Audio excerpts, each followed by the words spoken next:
The Wall Street Journal recently reported there was a net drop in the number of retail health clinics nationwide. Is the business model of the retail health clinic sick? You are listening to ReachMD XM 157, the channel for medical professionals. I'm Dr. Larry Kaskel. Joining me today is Tom Charland, CEO of Merchant Medicine and a consultant that specializes in retail health clinics. And he's here to explain the recent trend and the current status of retail health clinics in the United States. Tom, welcome to the show. Good to be here. I'd like to start with what the different types or the different categories of retail health clinics that are actually available in the current market, if you will. Sure. To a patient walking into one of these clinics, there might not really be that much difference. I think where there is a difference is who runs them and who owns them. And I kind of view it as having three different types. One is those that are run by the retail chains themselves. Examples would be CVS Pharmacy, Walgreens, and even Target. A second category would be those that are run by hospital systems.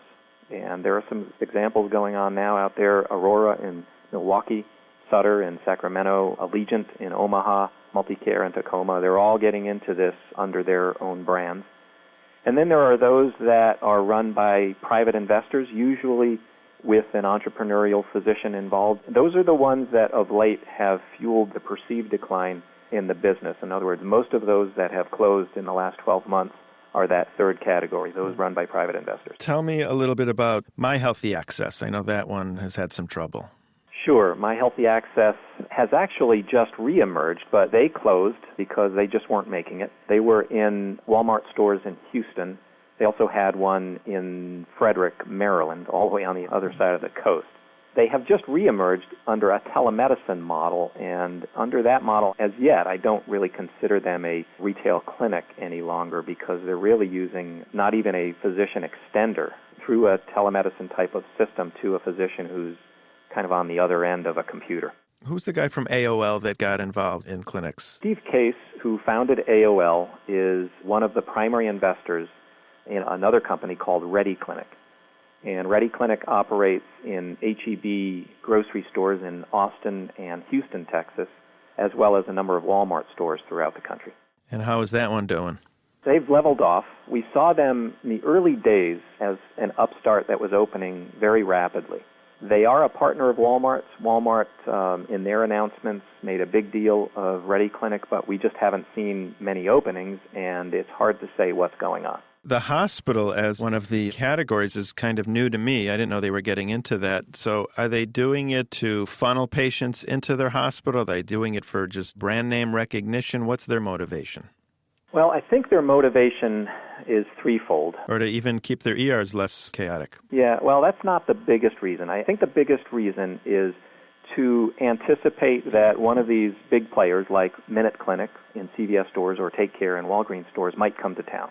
And so they're trying to neutralize the competition before it happens, keeping in mind that they have very strong and trusted brands. So if they were to work with their physician groups, and some of them are employed, some of them are affiliated, and do a partnership with a local retailer under their brand, you could see where the public would find this very convenient.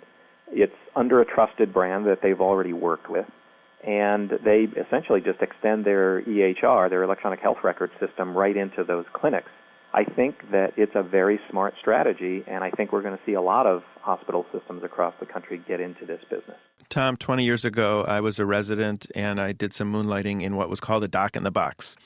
And those things didn't make it. So I'm wondering what's changed in 20 years that now they're going to survive and thrive. Well, the doc in the boxes, as I understand them, I never really studied them completely, but they had a pretty wide scope. Right, we could do anything. And they were paying the doctor a lot. Yeah, so they were physician-based. They had X-ray, so it was for injuries, it was for episodic illnesses, it was for just about everything. These clinics, by contrast, have a relatively limited scope, and that scope is focused on 5 of the most common episodic illnesses that create a lot of stress in families. And those would be sore throats, where people are looking for a strep test, ear pain, so usually a pediatric otitis media, urinary tract infections, which create a lot of pain and discomfort, sinus infections, which also create a lot of pain and discomfort, and pink eye, which, the daycare calls and says, come get your kid.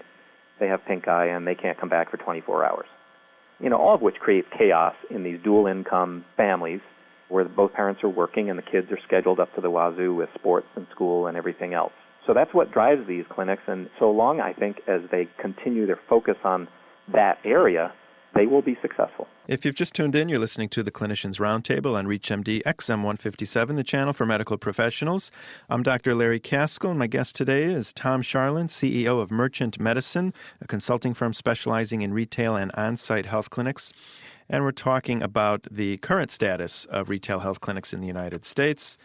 Tom, you mentioned the 5 things that they see these clinics for, and many of them don't need any antibiotics. They just need time to go away. And so I'm wondering if there is a lot of extra excessive antibiotic prescriptions being written unnecessarily. Can you comment on that? I think where that's possible are things where it's purely a subjective judgment. Well, sinus infections are historically 98% viral, but yet everybody gets an antibiotic. And pink eye is a virus, and everybody gets antibiotic eye drops. It's crazy. Yeah. Same with ear infections. The American Academy of Pediatrics came out with new guidelines there as well. And it's not just these retail clinics. It's everywhere we're seeing overprescribing, and it's why I would applaud the American Academy of Pediatrics for coming out with those new guidelines to point out that the vast majority of these cases are viral. Let's talk a little bit more about the hospital models. Are they teaming up with the Walmarts or the Targets, or are they kind of doing their own thing? Walmart's stated approach is to team with hospitals. They started out with an announcement back in April of 2007 that they were going to open 400 of these retail clinics. At the time, they had 76 already. And then that didn't seem to work out real well, and they followed it up with another announcement in February of this year that they were going to focus more exclusively on opening with hospital systems. And that hasn't happened yet either. So in terms of hospital systems in Walmart, I'm somewhat skeptical because I haven't really seen much come out of Walmart. On the other hand, across the country, we see hospital systems teaming up more with either local retailers, and then the one retail pharmacy, national retail pharmacy I see getting into this business is Rite Aid, is doing quite a bit with local hospitals across the country. Probably the best examples we have are Sutter in Sacramento, Multicare in Tacoma, and then there's another one in the San Diego area as well, where Rite Aid is partnering, and I think we're probably going to see them open in the Baltimore area with another hospital system as well. And then apart from that, we're seeing hospital systems partner with the regional grocery chains. So I think we're going to see more and more of this, and in terms of who the retailer is, it's going to be different in every case. Is there any way to track the care that is given between a hospital-owned model versus a private investor-owned model? The EHRs, I would imagine, are hopefully linked up with the hospital. Yes. In fact, that's one of the reasons that I am bullish on this hospital model, both from a continuity of care point of view and from an economic point of view, is that you can deliver much better care when you're linked. So, for example, Sutter is teaming with their physician group when they see someone who comes into a retail clinic because they could not get in to see their physician. The physician extender has their record right there and can see, for example, if they're due for a certain kind of vaccination, if they're diabetic, if they're due for some kind of assessment or screening for an A1C, for example. They can do that right on the spot, enter it into the EHR, so the next time the physician takes a look at that record, they can see that that was completed.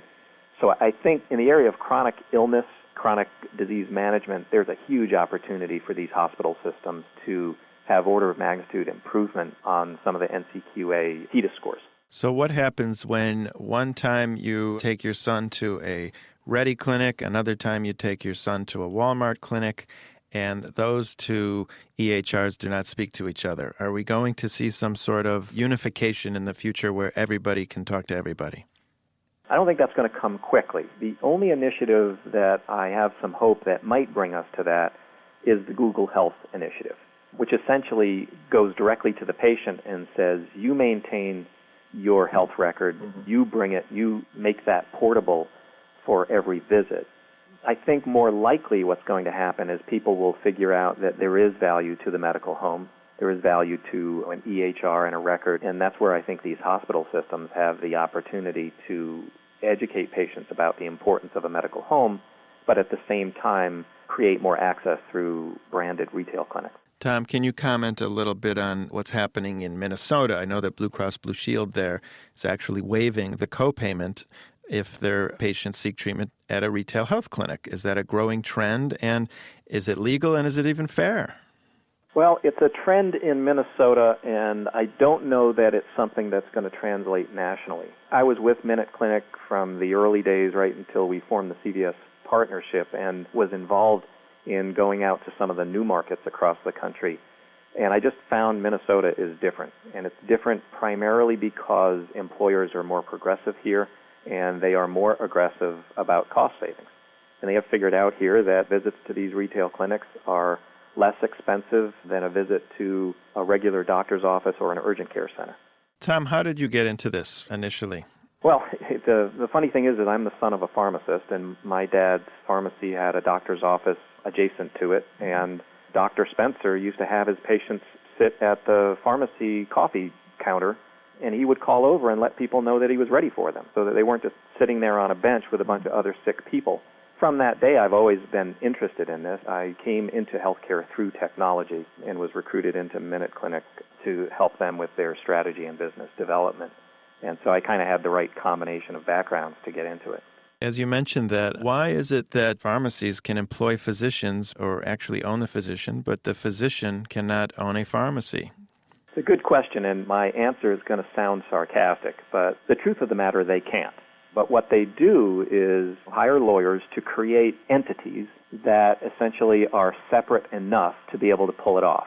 And these companies that are doing this are very, very large. They have vast numbers of lawyers who can defend their actions. And I think the truth of the matter is that your family practice office could have a pharmacy if they had the kind of financial resources to hire lawyers in big law firms and defend their actions. But they don't. That is unfortunate that you have this situation. I think it's, another reason why insurance companies have gotten so big and have so much leverage over smaller practices as well, is that they've just got the legal resources and the ability to defend their actions. Well, on that note, Tom Charland, thank you very much for talking with me today. Thanks for having me. My guest was Tom Charland, the CEO of Merchant Medicine, which is a consulting firm that specializes in retail and on-site health clinics. And we were discussing the status of retail health clinics in the United States. I'm Dr. Larry Kaskel, and you've been listening to the Clinicians Roundtable on ReachMD XM 157, the channel for medical professionals. If you'd like to comment or make any suggestions on our shows, please visit our website at reachmd.com, which features our entire library through on-demand podcasts. Or if you want to reach us by phone, you can get us at 888-MD-XM157. And thanks for listening.